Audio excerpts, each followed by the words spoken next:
Galera, é o seguinte, agora em 2021 tá muito difícil dizer que vale a pena comprar um PS5 por conta do valor elevado do console e de diversos outros fatores externos que influenciam nisso e na nossa decisão de compra. Mas a verdade é que quando paramos para analisar, a primeira coisa que a gente pensa quando vai comprar um console novo é o que temos para jogar nele, para poder assim desfrutar de todas as mecânicas e visuais novos que ele tem para poder oferecer. Foi assim com o lançamento do PS2, que teve franquias que tiveram sua continuação nele após o seu irmão mais velho ter sido lançado. Foi da mesma forma também com o PS3, que o hype foi ainda maior porque o PlayStation 2 conseguiu realizar feitos absurdos, e não diferente disso, foi assim com o PS4. Só que quando chegamos no PS5, a gente ainda está sendo muito alimentado de promessas. Falta pouco para o console fazer um ano de vida e não tivemos nenhum lançamento de peso que só possa ser experienciado nele. E honestamente, no PS2 não foi assim. Lembro muito bem que a gente já tinha jogos como Metal Gear Solid 2 e Resident Evil Code Veronica após um ano de seu lançamento. No PS5, por enquanto, temos títulos de peso como Spider-Man Miles Morales e o remake de Demon's Souls, que são títulos que começam a se deslumbrar com o poder do console, mas podem ser jogados de outra forma. Miles Morales no PS4, por ser um cross-gen, e Demon's Souls em sua versão original para PS3, já que ele se trata de um remake no PS5, então não é uma experiência única aqui também. Por outro lado, tem Returnal, que saiu recentemente e está tentando se consolidar fazendo o mesmo, abusando de efeitos de partículas e muita coisa acontecendo no cenário. E por último, mas não menos importante, a gente tem as supostas promessas, que são muitas, porém sem previsão exata de lançamento, como Horizon Forbidden West e God of War Ragnarok. E o meu questionamento para esse vídeo é, hoje em dia, a galera que comprou o console aprimorado da Sony de 8ª geração pode ficar tranquila e dizer que o PS4 Pro tá batendo de frente com o PS5? A resposta aqui vai muito além do sim ou não, e a gente vai tentar formular raciocínios através de exemplos práticos para cada um tentar formular o seu próprio ponto de vista. Mas obviamente, antes da gente começar a fazer isso, não esquece de clicar no gostei porque isso é importante pra caramba, e se inscreve no canal ativando o sininho das notificações para não perder os vídeos de terças e quintas às 19 horas. E agora que tudo isso foi feito, vamos ver se o PS4 Pro pode se equiparar a um PS5 de alguma forma nos dias de hoje. Antes de mais nada, é importante dizer que o preço de um PS4 Pro está bem fora da realidade também, então acho que esse raciocínio se aplica mais a quem já tem o console do que para quem está pensando se vale a pena comprar ele. E acredito que o primeiro ponto a ser mencionado é como a qualidade dos games cross-gen aumentou substancialmente quando a gente compara com o cenário que tínhamos no PS2 ou no PS3. Antes, raras eram as exceções de jogos que saíam para as duas gerações em que eles eram bem acabados também na geração antiga. Entre o PS3 e o PS2 posso citar Tomb Raider Underworld, que é o meu nêmese dos videogames na 6ª geração por ser muito mal acabado, e também teve Mercenaries 2, que teve reduções bem drásticas nos visuais, explorando muito mal o hardware do console que estava saindo de linha da Sony. Já entre o PS4 e o PS3 a gente cita facilmente o título Shadow of Mordor, que parece outro jogo e decepciona na versão da plataforma mais antiga, que nesse caso é no PS3, por perder inúmeros elementos fundamentais usando muito mal o hardware dele. Esse cenário, no entanto, parece ter deixado felizmente de ser comum, principalmente após o lançamento dos consoles aprimorados de cada empresa na 8ª geração. O PS4 Pro naturalmente não tem recursos de nova geração implementados em seu hardware, mas ele vem com um poder bruto consideravelmente maior que o seu modelo base. Para comparar, é só ver que o PS4 Slim conta com 1.8 teraflops e o PS4 Pro vem com 4.2. Na prática, o cenário de jogos cross-gen tem sido tão promissor que ambos vêm recebendo jogos muito bem feitos, mas é nos detalhes e também na resolução que o PS4 Pro mostra que ele faz a diferença quando comparado com o modelo base, o aproximando assim do PS5 com muito mais facilidade. E eu nem preciso ir muito longe para poder mostrar isso. A gente pode dar uma olhada nas versões de Resident Evil Village, por exemplo, que ao menos na atualidade é um dos gráficos mais bonitos que a gente tem entre os títulos multiplataforma e também cross-gen, e as diferenças entre o PS4 Pro e o PS5 são extremamente sutis, o que é muito gratificante. Mas com isso dito, vou ser justo e dizer o que o PS5 faz sem deixar margem para o PS4 Pro graças ao seu hardware de nova geração. Primeiro, Primeiro, a velocidade dos loadings, que é infinitamente superior. No PS4 Pro, o jogo demora mais de 30 segundos para poder carregar, enquanto que no PS5 leva cerca de 3 segundos. Já nos visuais, ambos os consoles atingem seu pico em resolução, oferecendo uma experiência em 4K, com a diferença de que no PS5 esse 4K pode acontecer com ou sem Ray Tracing nos reflexos e na iluminação, e nada mais justo, já que a nova geração se foca basicamente nesse efeito também. Mas o PS4 Pro tenta não ficar muito para trás e faz isso de uma forma mais tímida, apresentando dois modos para o jogador escolher. Um com foco nos visuais, que traz o 4K dinâmico, variando de 1800 até 2160 pixels, que é o 4K, porém com uma taxa de quadros por segundo desbloqueada, que fica na casa dos 40 quadros por segundo. Ou você pode escolher o modo Performance, que se foca em 60 quadros por segundo, com a resolução em 1080p.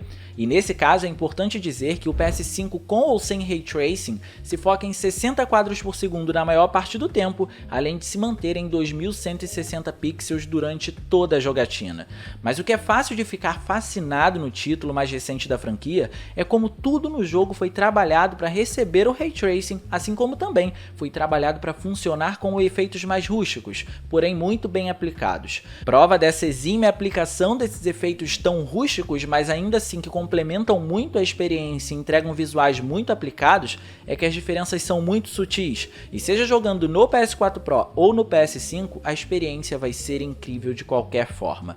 A resolução em ambos acontece com o uso de uma técnica de reconstrução. Aqui é interessante dizer que a diferença está principalmente na consistência de como a técnica reconstrói os pixels em cada plataforma, em que mesmo sendo superior no PS5, obviamente, é formidável o que esse jogo faz no PS4 Pro com relação a esse elemento. No fim, é claro que a gente vai encontrar algumas leves diferenças que são inevitáveis, como as texturas em alto relevo que são mais presentes no PS5, assim como os reflexos e as sombras por Ambient Occlusion que são muito mais naturais na nova geração. Na nona geração, a gente vê efeitos interessantes proporcionados pelo Ray Tracing, como é o caso do reflexo de pontos de luz, por exemplo, e isso acaba influenciando diretamente em todo o sistema de iluminação do jogo, que a deixa levemente mais natural. Mas as técnicas rudimentares do PS4 Pro fizeram um trabalho tão consistente para poder tapar os buracos deixados pela ausência de recursos mais recentes na geração passada, que os visuais são incríveis em todos os aspectos do jogo, mesmo que ele seja jogado na plataforma de 8ª geração,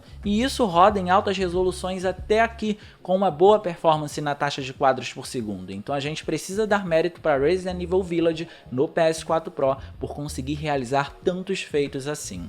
Agora, um exemplo muito parecido ao de Resident Evil Village é o que encontramos com o já citado Spider-Man Miles Morales, que foi título de lançamento do PS5, mas não perdeu a oportunidade de aparecer também no PS4, e nesse caso, em especial no PS4 Pro. E para falar de Spider-Man Miles Morales no PS5, antes de abordar o que ele conseguiu fazer no console aprimorado de 8ª geração da Sony, primeiro a gente precisa destrinchar os modos de jogo que ele oferece na nova geração, que não são poucos, e isso é bom de fato, porque acaba proporcionando diversas opções para os jogadores escolherem com qual eles se identificam mais. O game inicialmente contava com dois modos no PS5. Começamos com o modo Fidelidade, que traz o Ray Tracing em 30 quadros por segundo e surpreendentemente em uma resolução de 4K nativo.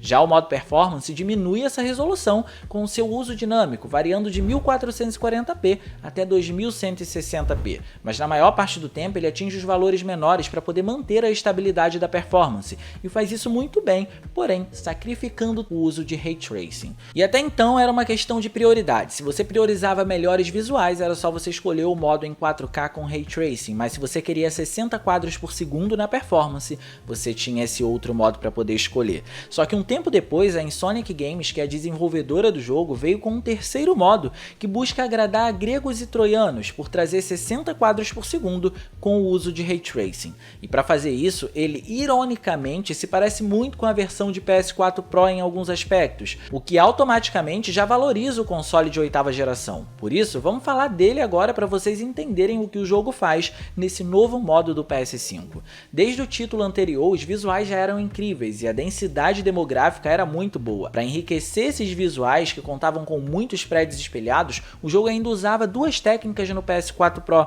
os Cube Maps pré-programados e o Space Screen Reflections. E pela quantidade de super superfícies que têm capacidade de reflexos aqui, naturalmente ambos os efeitos são muito limitados para a demanda que o jogo tem. Os Cube Maps em si apresentam reflexos de áreas que nem sempre são as que de fato são refletidas, por serem pré-programados, e o SSR, por sua vez, se limita em deteriorar o efeito quando ele sai do campo de visão da câmera. Mas mesmo assim, a consistência visual sempre foi muito boa e disfarçava bem os problemas. Aqui, no PS4 Pro, Miles Morales roda com uma resolução relativamente alta, atingindo o Quad HD, que conta com 2560 por 1440 pixels, e traz refinamentos pertinentes quando comparado com os feitos do jogo anterior. Nesses refinamentos, temos mais ambient occlusion nos personagens e uma maior consistência na aplicação de física durante a mudança de texturas. Isso tudo ainda se focando no PS4 Pro, o que é algo sensacional porque buscou melhorar o que o jogo anterior fez, mesmo que seja na geração que passou. Agora no PS5, para poder trazer esse novo modo de 60 quadros por segundo com Ray Tracing, a resolução e a densidade demográfica se equivalem com a versão de PS4 Pro. Além disso, vale destacar que nem todos os reflexos são apresentados por Ray Tracing e acabam usando bastante do SSR visto no PS4 Pro também, o que de longe não é um defeito, isso precisa ficar bem claro. O uso do Ray Tracing aqui nesse modo é relativamente limitado, eles priorizaram as áreas que de fato precisam de prioridade, as outras que não precisam usam técnicas mais rudimentares. Por outro lado, ainda nesse modo temos exclusividades do PS5, como uma melhor interação com os pontos de luz e a textura do cabelo dos personagens, que também está melhor trabalhada e recebendo a influência de iluminação. Mas isso tudo não diminui o que o PS4 Pro conseguiu fazer, porque se fosse algo ruim, não teriam usado de seus elementos para poder trazer o novo modo para PS5. E nesse caso, precisamos destacar a consciência que a gente tem que ter em saber o que esperar de determinada plataforma. Não adianta esperar que um jogo no PS4 Pro apresente Ray Tracing, porque o PS4 Pro não tem tecnologia nem recursos para isso. Da mesma forma que a gente precisa valorizar o que o console está conseguindo fazer nesses títulos cross-gen. Isso é de fato muito importante. Todos os títulos que mencionamos até aqui priorizam recursos e elementos de nova geração, então por isso, agora a gente vai dar uma olhada em um jogo que usa de técnicas mais rudimentares, mas ainda assim entrega um bom resultado usando o melhor do que cada geração tem para poder oferecer. E ele é Hitman 3. E aqui temos muitos pontos interessantes para comentar e me parece ser o caso de que a desenvolvedora escolheu usar técnicas mais rudimentares em ambas as gerações para realizar um trabalho mais equivalente e não deixar nenhum usuário insatisfeito com a experiência visual. Então se você tem o PS4 você vai ficar feliz e se você tem o PS5 também vai. O primeiro exemplo disso são os reflexos do jogo que abandonam o uso do Ray Tracing. Mas antes da gente mencionar como eles funcionam, vai uma explicação que vai ser muito importante para poder entendê-los. No PS5, o jogo roda em 1080p a 60 quadros por segundo e no PS4 Pro a gente tem à disposição dois modos. Um em 1080p para performance, que traz 60 fps, e o outro em 1440p na resolução, porém com uma taxa de quadros por segundo desbloqueada, que fica na casa dos 40 quadros por segundo. Isso vai ser importante daqui a pouco, guardem bem essa informação. Anteriormente, para poder apresentar os efeitos de reflexos, o segundo game da franquia se focava em renderizar duas vezes a mesma área, diminuindo a resolução da parte que estava sendo refletida. Por vezes, ele também trazia Cube Maps em algumas áreas para poder refletir alguma coisa, mas eram raros os casos. O que vale ressaltar que mesmo que essa técnica de renderizar duas vezes a mesma área exija muito do hardware, ela é uma das mais fidedignas que tem. Então Hitman 3 vai além mesmo no PS4 Pro e traz mais uma técnica, que é o SSR, o Space Screen Reflections, que se concentra em superfícies menos chamativas e que normalmente a gente não prestaria atenção.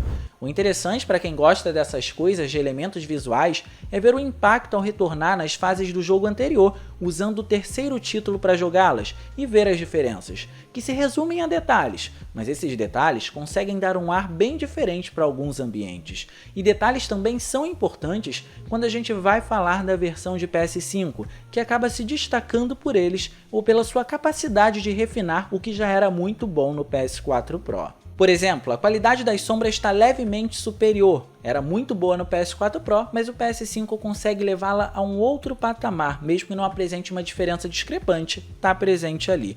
E como se não bastasse, o fato da resolução estar maior aqui implica na maioria dos reflexos. Afinal de contas, a técnica que age como supremacia para apresentá-los continua sendo a de renderizar a mesma área 2 vezes, e isso faz com que o efeito da renderização do reflexo atue em uma resolução menor. Então, em outras palavras, quanto mais resolução a imagem geral em si tiver, maior vai ser a resolução do reflexo também, mesmo que ela seja diminuída. E esses elementos estão no PS4 Pro e no PS5. Afinal de contas, o PS4 Pro também tem um modo em alta resolução que acaba facilitando esses reflexos terem uma maior nitidez, por assim dizer, e dando uma experiência muito consistente para Hitman 3 nele também. E só para encerrar, quero dizer mais duas coisas. A primeira é que God of War é um jogo perfeitamente jogável no PS5 com um patch de resolução em 4K que mesmo assim faz o jogo rodar em 60 quadros por segundo. Mas vale dizer que os elementos visuais todos podem ser encontrados no PS4 Pro também.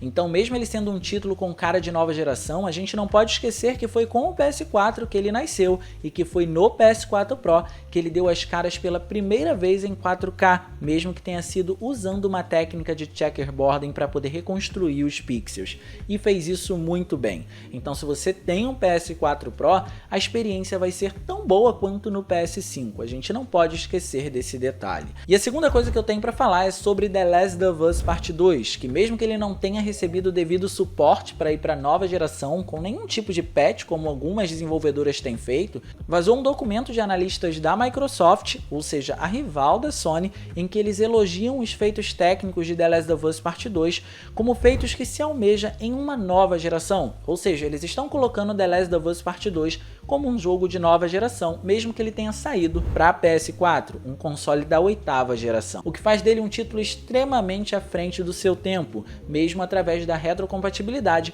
rodando em 1440p, que é a resolução que ele roda originalmente no PS4 Pro.